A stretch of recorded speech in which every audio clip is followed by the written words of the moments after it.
semesta, dan tentu khususnya kepada seluruh masyarakat Kabupaten Melaka yang selama ini baik mendoakan saya untuk menjadi bupati maupun yang mencaci maki saya karena lawan saya. Ya, ini realitas dalam politik. Yang saya hormati Bapak Wakil Ketua Dewan Kabupaten Melaka, Bapak Hendy Fahim, sarjana hukum sekaligus sebagai mantan Ketua Tim SKT. Silakan berikan aplaus tepuk tangan kepada Bapak Hendy. Yang saya hormati Bapak Sekda, para staf ahli, asisten 1, 2, 3, satunya sudah tidak ada karena beliau pensiun, tapi sementara kita percaya Pak Sekda, tapi juga apresiasi kawan-kawan saya di jajaran OPD yang tidak bisa saya sebutkan satu persatu karena cukup banyak, kemudian kawan-kawan camat, dan tentu yang sangat istimewa juga ada Pak Kapolres yang dalam hal ini diwakili oleh Pak Wakapolres Kabupaten Melaka, dan luar biasa supportnya, hebatnya rekan-rekan saya dari tim media baik cetak maupun online. Bapak Ibu sekalian yang saya hormati, sering saya teriak di mana-mana, selalu saya berbicara bonum comune supreme lex, salus populi supreme lex. Lalu tadi ada juga disinggung tentang waktu. Ya, kita hidup berpacu dalam waktu. Dalam bahasa Inggris sering saya sebut time fly like arrow. Waktu berjalan begitu cepat bagaikan anak panah. Hidup memang tidak bisa pisah dengan ruang dan waktu. Tetapi apa arti siap menjadi seorang pemimpin tapi kemudian tidak memiliki target dan komitmen tertentu untuk membangun Kabupaten Melaka? Strategi pertama itu adalah tentu harus membangun mitra kerjasama. Mitra itu saya lakukan, saya bangun. Saya tidak bisa mengatakan saya paling hebat, tidak. Wakil paling hebat, tidak.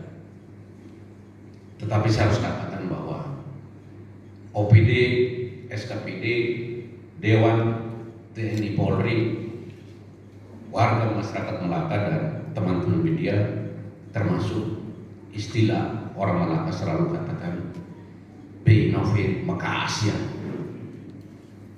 Tanpa Binovi Makaas tidak mungkin hari ini saya berdiri di sini. Lalu saya katakan saya sangat bersyukur kepada Tuhan. Tanpa campur tangan kekuatan Tuhan, tanpa campur tangan kekuatan leluhur saya, karena saya punya leluhur, saya harus bangga dengan leluhur saya. Tanpa campur tangan dengan kawan-kawan OPD, teman-teman media, alam semesta, rakyat Melaka semua, tidak mungkin hari ini kita berbicara 100 hari kerja. Saya memulai dengan audit. Kenapa harus audit? Bukan balas dendam, tolong dicatat. Bukan saya membalas dendam terhadap saudara-saudara saya yang ada di depan saya atau saudara-saudara yang di luar sana, tidak. Begitu saya menang, saya katakan gebrakan saya pertama 100 hari adalah pasti saya mengaudit. Audit ini juga untuk memberikan evaluasi kepada diri saya, supaya saya harus kerja yang lurus, yang benar, yang baik. Karena itu setelah saya dilantik, saya mencoba membuka, ternyata ada yang harus kita luruskan, ada yang harus kita benahi. Dan caranya adalah harus melalui audit. Kepada siapa yang kita audit? Tentu saya selalu menggunakan teori atau metode makan bubur dari pinggir. Makan bubur ya, Bedakan bubur dan bibir, makan bubur. Ya, agak sedikit beda supaya tidak salah memberikan analogi. Maksud saya itu adalah kalau mau membersihkan orang lain, kita juga harus bersih diri. Kalau mau menegur orang lain, kita juga harus melihat diri kita. Kalau mau menyapu kotoran, kita juga harus lihat sapu yang bersih. Karena tidak mungkin kita menggunakan sapu yang kotor untuk membersihkan kotoran, akan jadi tambah kotor. Sehingga harus memulai. Saya mulai dengan kepala desa. Karena itu bukan saya harus jujur. Karena saya melihat sudah ada 99 kepala desa sudah diaudit, tapi kok nggak ada tindak lanjut. Jadi langkah pertama saya menindaklanjuti 99 kepala desa yang sudah diaudit ketika zaman senior saya. Tapi tindak lanjutnya belum ada. Karena itu kita audit. Audit ulang, lalu kita mulai ada temuan. Dan temuan itu sejumlah 7 miliar 999 juta 832 617,84 sen. Itu temuan terhadap 99 kepala desa. Lalu atas temuan itu kita patut memberikan apresiasi kepada tim, terutama tim inspektorat, tim audit, Pak Remileke, silakan berdiri, kita harus objektif. Beliau cukup kerja keras, kita bisa memberikan apresiasi karena semua manusia ingin dihormati, ingin dihargai. Hafoliman, hak neter, mesti foliman. Dan beliau sudah bekerja sehingga mendapat kembalinya dari 7 miliar tadi 1 miliar kembalinya ini 1 miliar 624 juta 937 juta 527,83 sen. Ini kembalinya dari 7 sekian. Sisa yang belum 6 miliar 374 juta 895 97,01. Jadi lumayan besar kalau kita lihat yang masih belum kembali. Kemudian apakah kita diam? Apakah saya, OPD, Sekda dengan jajaran kawan-kawan kami di OPD, apakah kami diam? Tidak. Atas temuan itu kemudian kita menyerahkan 12 orang kepala desa ke Kejaksaan Negeri Atambua. Kenapa Melaka? Karena Melaka belum punya. Jadi kita serahkan karena wilayah hukum Pengadilan Negeri dan Kejaksaan Negeri Belu itu termasuk wilayah Kabupaten Malaka. Kita serahkan 12 orang di Kejaksaan Negeri. Jadi kalau wartawan bertanya, masyarakat bertanya, lalu seperti apa tindakan bupati? Tindakan bupati dengan jajarannya hanya sebatas menyerahkan mereka ke APH, ke aparat penegak hukum. Kami tidak bisa intervensi terlalu jauh lagi karena pekerjaan kami eksekutif. Tolong juga diluruskan karena seolah-olah bupati ini bisa jadi jaksa, bisa jadi polisi, bisa jadi hakim. Nah, baik amat mesti yang datang, entah mempui besar. Hamu haponang, entah mempui. Nah, ini satu hal yang mesti diluruskan. Apakah lalu kami diam hanya dengan 99? Tidak. Saya hampir tiap hari Pak Sekda A123 ini selalu saya kedorong mereka terus, gerakan mereka terus. Lalu kita audit lagi 23 desa. Jadi di luar 99 desa ini kita audit lagi 23 desa. Dari 23 desa itu kita ada lagi temuan 5 miliar 740 juta 593 100,48 sen. Ada temuan lagi di 23 desa. Kembali ini masalah begini. 304 juta 753.798,50 rupiah. kembalinya 1 miliar juga belum. Strategi nanti saya akan sampaikan bagaimana dengan mereka ini. Yang berikut, apakah hanya desa? Tidak. Inspektorat juga terus kita dorong. Bagian keuangan terus saya minta untuk support mereka, untuk terus bekerja, untuk terus bergerak. Kemudian mereka melakukan lagi audit terhadap OPD. Jadi bapak-bapak yang duduk sekarang ini, wajah mereka berseri karena mereka ini sudah bersih. OPD, organisasi perangkat daerah ini juga kita audit. Karena tadi saya katakan harus mulai dari dalam diri kita sendiri. Kita audit, termasuk puskesmas, termasuk camat. Kita audit. Ini ada beberapa camat yang ada. Kita audit mereka. Itu ada temuan juga. Bukan tidak ada temuan, ada temuan. Ya sehingga mohon maaf, bukan saya membela teman-teman OPD saya, sekda saya dan kawan-kawan, tidak. Ada yang bilang, wah ini mereka tidak independen, kerjanya nggak beres. Nah, itu komentar, bekas, atampok, nah mereka. Komentator sepak bola kan paling pintar daripada pemain bolanya. Coba datang supaya Anda bisa main bola sehingga tahu gitu. Emang gampang Anda mengatakan si A mencuri uang negara? Tidak mudah. Karena kerjanya keras.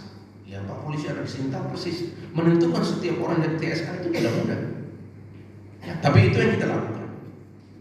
Ada temuan untuk OPD 8 puskesmas 8 camat. Itu juga lumayan. 3 miliar 151 juta 613.916. Bukan tidak ada temuan kan? Jadi kalau mereka tidak independen, ya sorry. Kalau tidak independen, bagaimana dia bisa menemukan ini?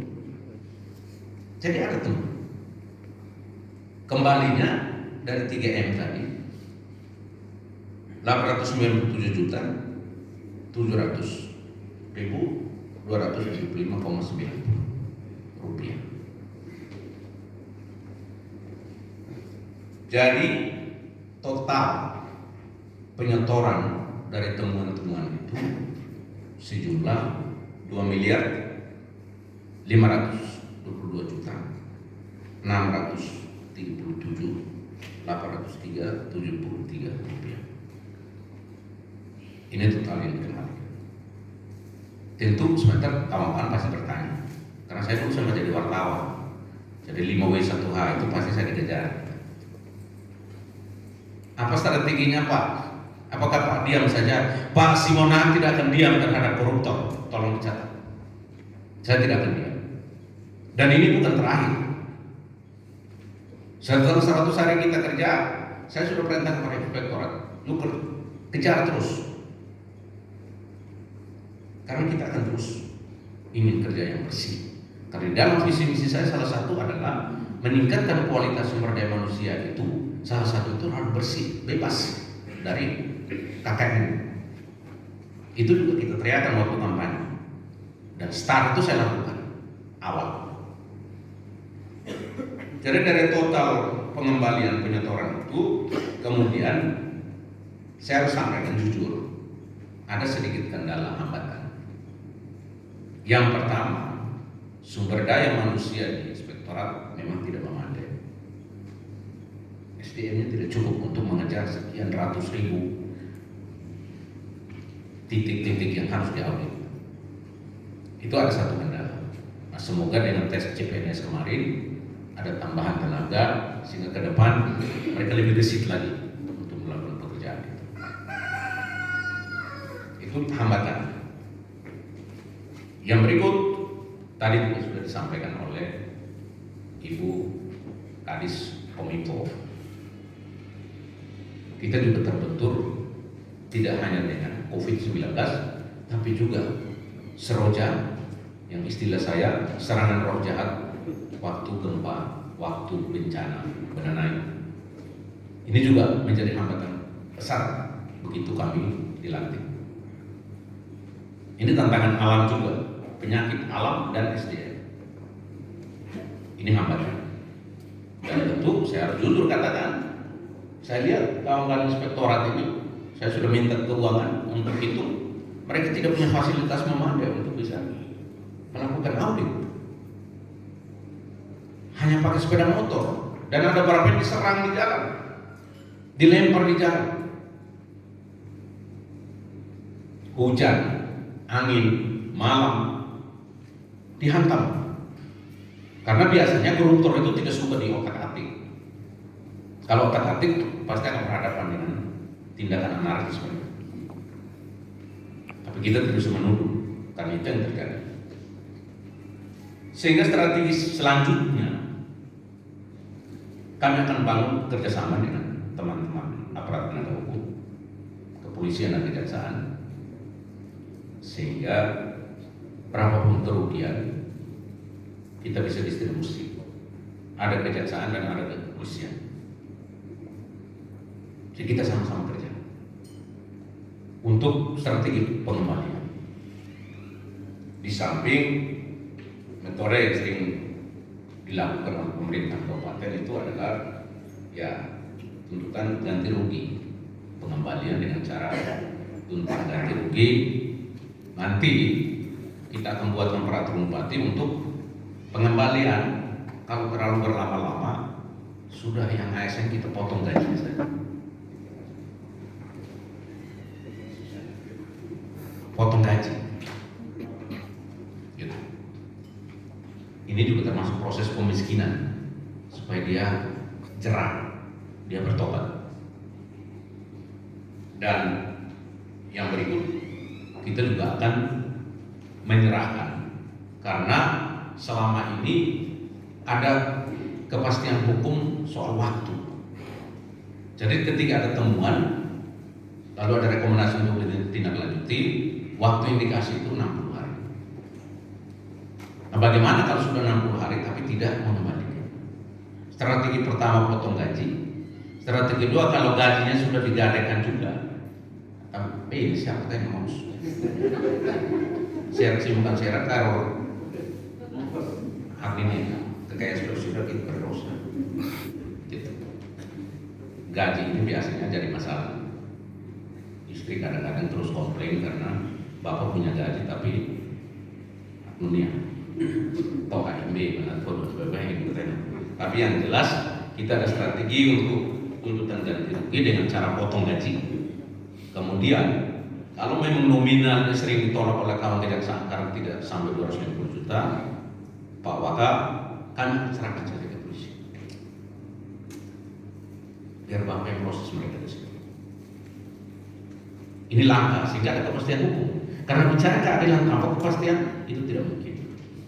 Bicara kepastian tanpa kemanfaatan hukum itu juga tidak bisa. Kenapa harus ngotot?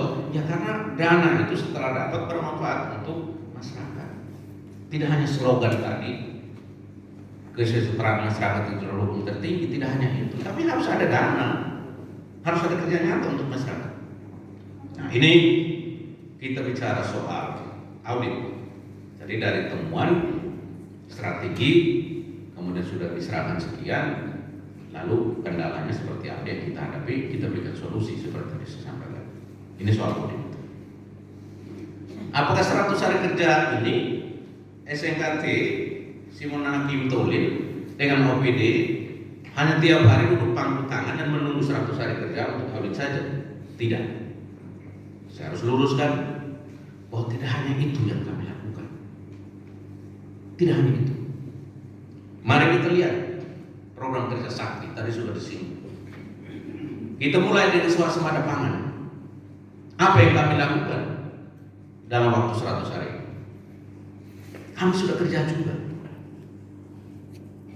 Dinas Pertanian, karena bicara swasembada pangan, saya harus bicara pertanian dan ketahanan pangan. Tidak bisa saya bicara dengan batas, tidak bisa bicara dengan organisasi. Ini linearnya di sana. Kawan-kawan pertanian sampai dengan tanggal 30 September kemarin, mereka sudah melakukan pengolahan lahan tanah atau balik tanah trennya gratis.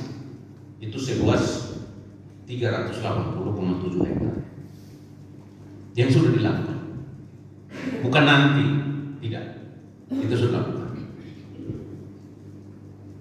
Kemudian ada juga strategi karena kami ingin wujudkan brand Prasno Malaka.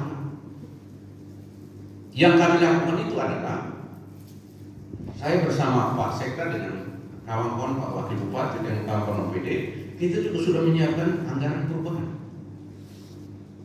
untuk pertanian ini. Jadi kita siapkan juga benih, dan itu sudah dilakukan. Benih untuk padi yang dilakukan di Kecamatan Melaka Tengah, Kecamatan Kopa 5, Kecamatan Weliman, Kecamatan Melaka Barat, Kecamatan Ukuvio, Kecamatan Lain Mane.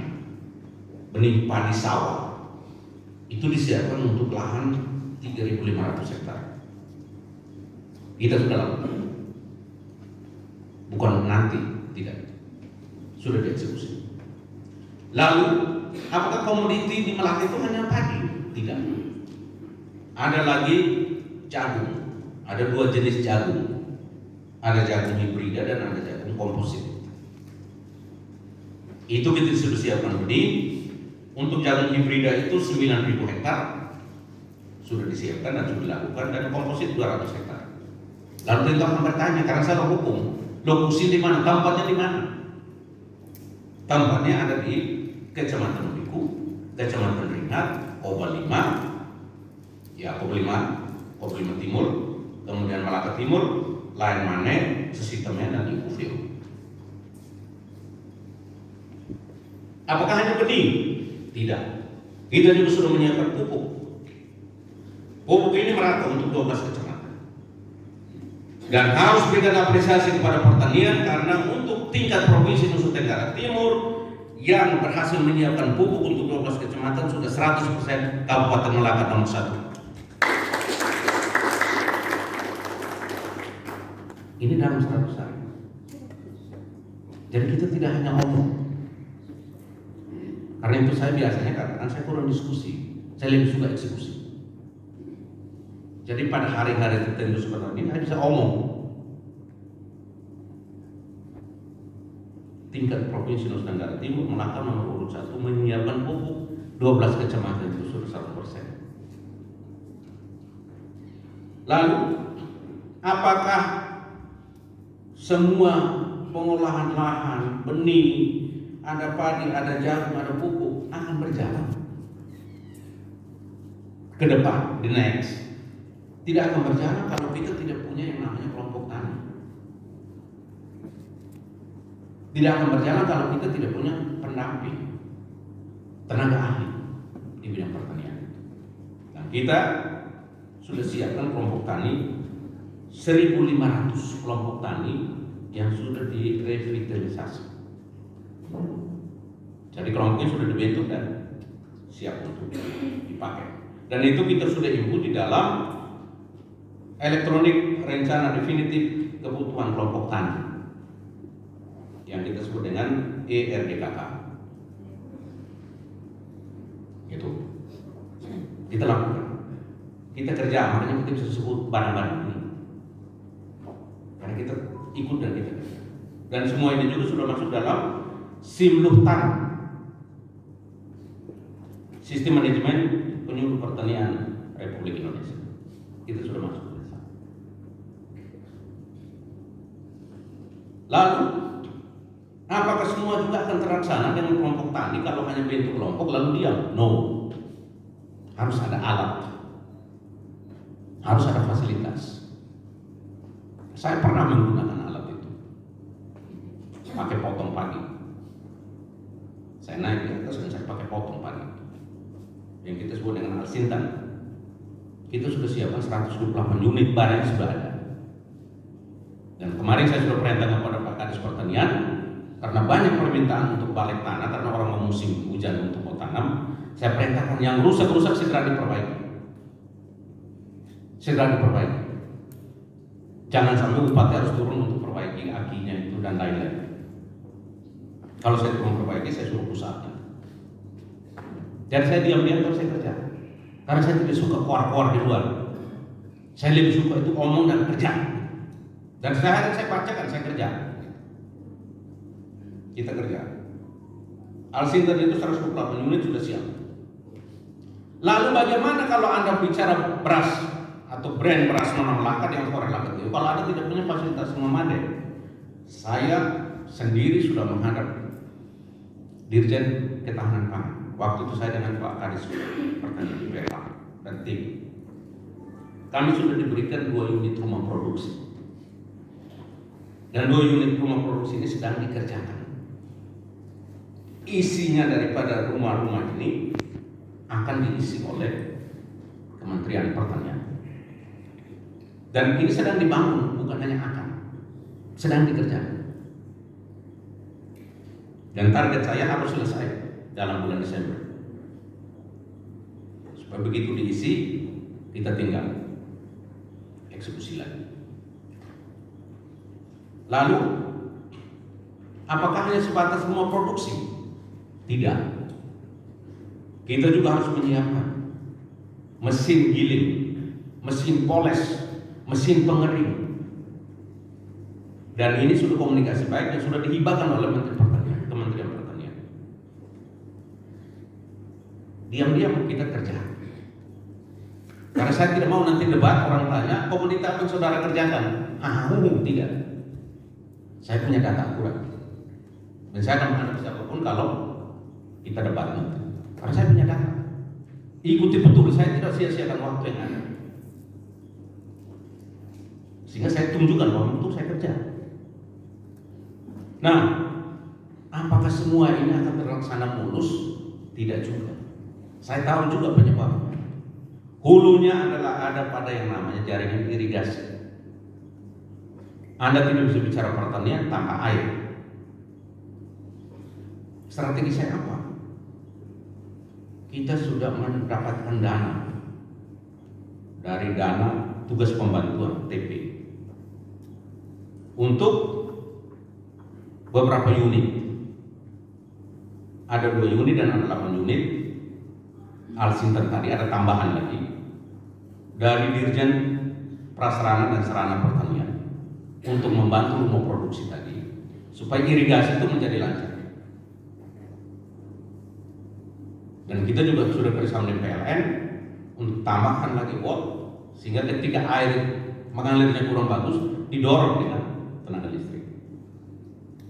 Ini kita kerjakan. Dan bagaimana supaya benih tadi, bibit tadi bisa tumbuh dengan subur. Kita juga sudah menyiapkan pupuk, bekerja sama dengan UPO, unit pengelola pupuk organik. Dan semua ini kita sudah kerjakan. Untuk sementara ini ada 6 kelompok, 6 unit, dikali 1 unit 200 juta, kita sudah serahkan kepada masyarakat 1.200.000. Saya sudah serahkan. Saya kira kawan-kawan masih ingat, saya ingatkan kembali. Kalau lupa saya ingatkan kembali. Peran beberapa yang liput itu serahkan pada kelompok tani. Kemudian, apakah kita hanya mau hidup dengan beras? Kita juga ingin ada pengembangan ternak ayam dan sapi. Ada 4 kelompok, 1 kelompok kita kasih 100 juta sehingga kali 4 menjadi 400 juta. Sudah kita serahkan. Lalu bagaimana kalau jalan ke sana susah? Kita juga sudah membangun jalan usaha tani. Jadi tempat-tempat yang menjadi kawasan pertanian kita bangun ke jalan usaha tani. Dan jalan usaha tani itu dikawal oleh kelompok. Dan kelompok itu juga kita kasih 1 kelompok itu 100 juta. Sementara kita sudah berikan pada 3 kelompok sehingga 300 juta. Ini dana hibah dari Kementerian Pertanian. Ini yang harus kami sampaikan. Dan 3 itu 2 unit di Desa Bukiro, kemudian 1 unit di Desa Naimana. 3-3-nya di Merak Tengah. Kemudian ada juga dana untuk renovasi Balai Penyuluh Pertanian di 8 kecamatan. Itu karena satu kecamatan 100 yang menjadi 800 juta. Kemudian ada embung 4 unit, itu 120 juta per unit, sehingga kali 4 menjadi 460 juta. Ini kita bicara soal alat-alat pertanian tadi. Kalau alat pertanian yang kita sudah miliki itu sejumlah 128 unit. Apa itu? Ada traktor roda 4, ada 2 unit, ada hand traktor 29 unit, ada motor air, ada kultivator, ada hand sprayer, ada mesin pipil jagung, ada power thresher, rontok padi, ada combine harvester. Saya pernah pakai untuk memetik padi. Dan ada konseler mobile, mesin untuk giling jagung juga. Jadi total alat yang kita punya sekarang itu 128. Ini kita bicara soal swasembada pangan. 100 hari tidak hanya kita audit, tapi kita juga kerja. Apakah hanya di pertanian? Tidak. Kita bicara MPMD, adat istiadat. Karena hanya itu memperkokoh adat istiadat. Adat istiadat di dalam anggaran itu sudah menyiapkan untuk insentif terhadap tokoh-tokoh adat. Dan tidak hanya kita omong, tapi kita sudah buat studi banding. Kita sudah datang di Provinsi Bali, kita datang di 3 kabupaten, dan kawan-kawan sendiri mendengar bahwa insentif untuk tokoh adat itu juga di provinsi sana juga diberikan. Sumbernya dari APBD, bukan dari dana desa. Dana desa itu aturan tersendiri. Jadi ini saya harus luruskan, kalau ada insentif dari dana desa itu bukan urusan bupati. Itu silakan barangkali Bapak Ibu desa yang menghitung-hitung mau penghargaan silakan, tapi yang jelas kita tidak mencampur adukan insentif tokoh adat itu kita ambil dari dana desa, kita ambil dari APBD. Dan itu kita sudah siapkan, tunggu perda diketok dan mereka juga akan melakukan. Ini khusus untuk memperkokoh adat istiadat. Karena kita tidak hanya ngomong teori, kita harus berikan kepada mereka sehingga ada keseimbangan. Itu khusus untuk masalah memperkokoh adat istiadat. Memang saya agak benturan sedikit soal akan promosikan seni budaya dalam pesta kesenian Malaka, tapi karena kondisi mudah-mudahan nanti sebentar saya akan presentasi soal kesehatan apa yang sudah dilakukan. Kemudian pendidikan, karena kita perlu meningkatkan kualitas sumber daya manusia. Apa ukurannya, apa kriterianya? Besok saya diganti, saya pertanggungjawabkan apa yang saya lakukan. Strategi pertama, saya dengan sektor dengan keuangan kita hitung, kasih mereka 500 mahasiswa. Jadi ada kartu Malaka cerdas. Apakah stop di situ? Tidak. Keuangan juga sudah mulai reka-reka, sudah maju turun. Ke depan kita tambah lagi jadi 1000. Tapi buat seri, ada seri AB kartunya. Jadi kita bisa pantau secara online. Diberikan kepada anak-anak SD, SMP, SMA yang beri 1, 2, 3 prestasi. Tapi orang tuanya tidak sanggup. Kita harus bantu. Dan satu juga saya harus luruskan di ruangan yang mulia ini, di sana sini orang mulai protes. Kenapa nama yang keluar untuk kasih sekolah lagi itu namanya marganya bukan Nahak, Laos, Seramria, Leki, tapi aneh-aneh. Saya harus luruskan begini. Meskipun beliau itu bukan nama seperti Malaka asli, tetapi Anda juga harus ingat bahwa tidak hanya orang Malaka yang hidup di Malaka. Bisa juga kita punya saudari nikah dengan orang Flores, dengan orang Sabu, orang Sumba, orang ini kan. Apa kita harus diskriminasi? Ini juga saya harus luruskan karena beberapa WA yang sedikit menggelitik juga